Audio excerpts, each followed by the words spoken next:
मी 9वी मध्ये असताना रनिंग, थाळी, गोळा, कुस्ती याच्यामध्ये स्पर्धेमध्ये भाग घेतला होता. आठवतं ना? हा. तर त्या स्पर्धेमध्ये भाग घेतला होता. चव्हाण साहेब, हा. तर त्या स्पर्धेमध्ये भाग घेतला होता. त्याचे प्रमाणपत्र राहुलदादांच्या हस्ते भेटणार होते. सांग ऐक, वेळ घ्या. तर त्याचे प्रमाणपत्र राहुलदादांच्या हस्ते भेटणार होते.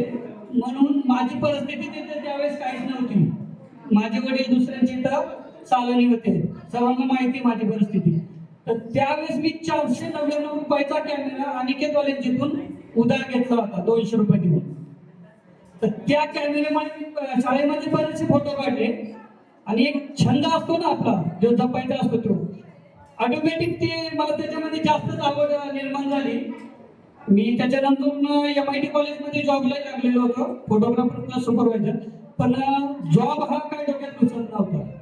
स्वतःचा बिझनेस करायचा हे डोक्यात एक शेड्यूलच ठरलेलं होतं. संडेला असेल तरी कामाला जायचो, ज्यावेळेस वाटलं असेल त्यावेळेस तिथं राणी मागायचो. तर ते करत असताना मी आज 5-5 लाखाचे जवळजवळ 8 ते 10 कॅमेरे आहेत माझ्याकडे, फक्त फोटोग्राफीचे जेवढे. मला सांगायला तेव्हा आनंद होईल की ह्या शाळेमधून ह्या स्टेजवरचे फोटो माझ्याकडे अजूनही आहेत आमच्या स्पर्धेचे. काय पाहतो की मी त्या फोटो काढल्यामुळे मी आज फोटोग्राफर झालेलो आहे. बस, धन्यवाद. कोणाची काम असेल तर द्यायचं बरं का.